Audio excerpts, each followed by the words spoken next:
Hello everyone, I'm Brooke. And I'm Amanda. And this is our assessment for our ELL students, so let's take a closer look. So the 10 ELL students we are assessing are a part of a pull-out program at a middle school, so their English language skills can be worked on and improved. This assessment was created for 6th grade students who are on level 3. This assessment is based off of an entire unit that was completed in the middle of the year. Language is something that is built upon, so this assessment requires students to use the newly learned information and vocabulary, but also what they already know about the English language, vocabulary, and other information. We noticed that our students were specifically struggling with adjectives and using them correctly in a sentence, so we decided that our next step would be to work on this skill. We chose to use food and restaurant knowledge because it is authentic and a topic that students have some background knowledge in. Throughout the unit, we looked at different foods, parts of a meal, adjectives to describe food, and how to properly use adjectives in a sentence. This opened up for interesting conversations with our ELL students because we learned about each other's culture and the food that culture eats. We also worked on our conversational English skills and being polite in a restaurant with our students because this is a skill that is always developing and is one that will constantly be used throughout their life inside and outside of school. So we had 4 main objectives, and so students will be able to read and comprehend the given passages and respond. This basically, throughout our entire unit, we focused on reading stamina and reading extended paragraphs with our students. And in our assessment, we have students looking and reading at an extended paragraph that's a story about a little boy. And then they answer comprehension questions afterwards so that we can see what they were able to gain from the reading passage. Then our writing section, we worked on using adjectives in a sentence and the sentence structure that goes along with that. And we looked at new vocabulary words with the students. So in our writing section, we wanted to see what they learned from that. And students are asked to write a paragraph using the vocabulary from the unit and the adjectives that they have learned so that we can better see what they've taken away from this unit. And then our listening is students will be able to listen to a conversational clip through a recording and be able to answer related questions. We focused on, or had some focus in conversational English and being polite in a restaurant. So we have students seeing and viewing and listening to a video clip, and students will then answer questions afterwards.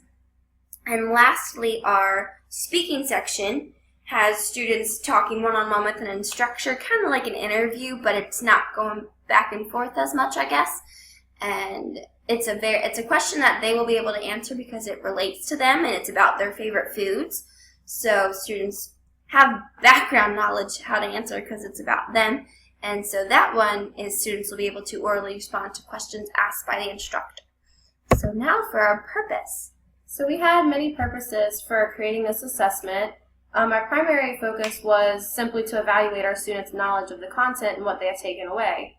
Like stated before, our students were struggling with adjective usage, so we decided to create this assessment to kind of judge and see where they are, and we hope to evaluate their knowledge there. Also, we want to use this assessment as feedback for our own personal teaching strategies, and we will see this through their grades and how they answer their questions. So, for example, if the entire class gets one question wrong, we will see where we went wrong and how to adjust that and fix it for our own future teaching. And lastly, we just wanted to see throughout this entire unit, we wanted to work on their vocabulary development and just promote conversational English. So now our test administration, we are having our test take 2 days, which is 2 class periods of 60 minutes each. But students won't be tested 120 minutes because that is a long time for a simple unit test. However, we wanted to give the students an ample amount of time to answer the questions and read the extended paragraph and listen properly and without any overwhelming stress. So we decided we'll just take 2 class periods and get this done. And so our first day is reading and writing. We wanted to get our paper-based test out of the way and students can focus on their reading and focus on their writing and really do a good job because they have an entire class period. And then our second day, we have students doing the listening and speaking because they correlate with each other. And we're going to start with our listening because we want all of our students to start on the same page.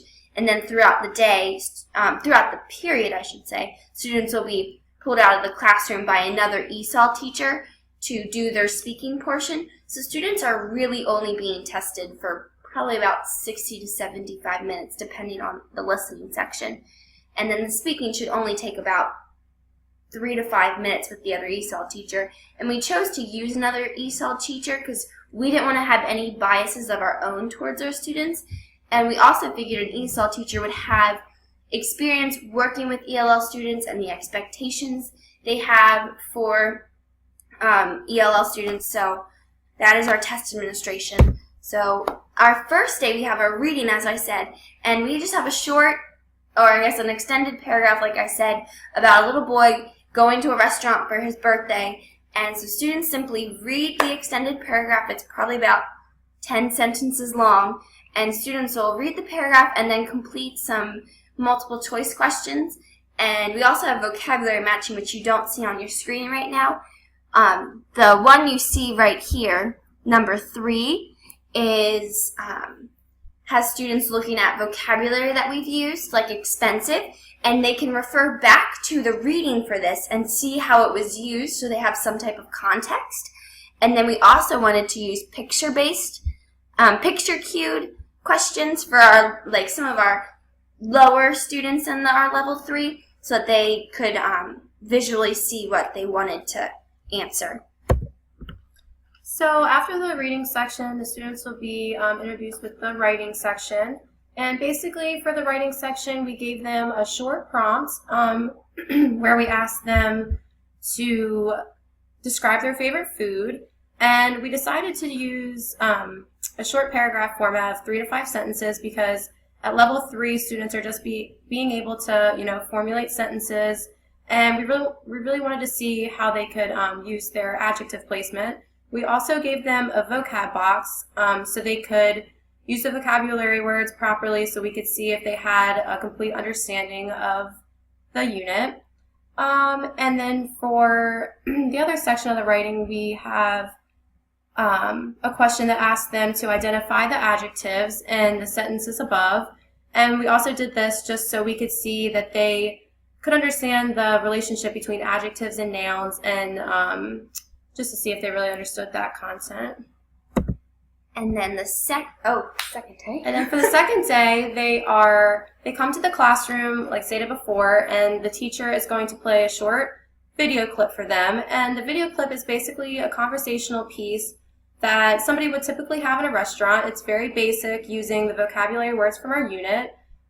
We chose this because we figured that a visual video would be more beneficial for level 3 students. They would have something to see expression and emotion rather than just a regular audio video clip.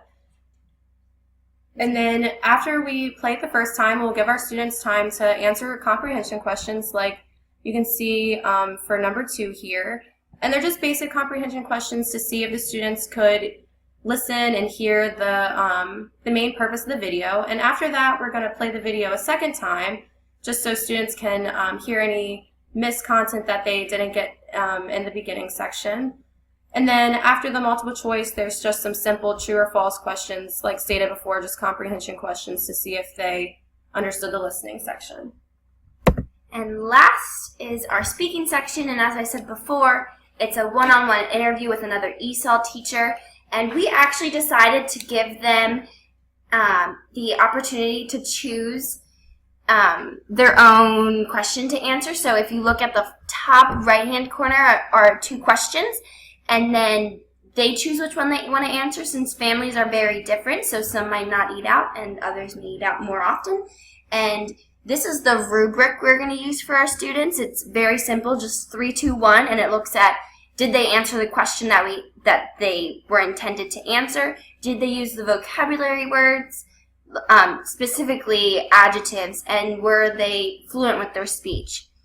And so it's very simple and straightforward. And then finally, our reflection. Doing this project and creating an assessment was more difficult than we thought, there's a lot that goes into planning an assessment and revising it and verifying it.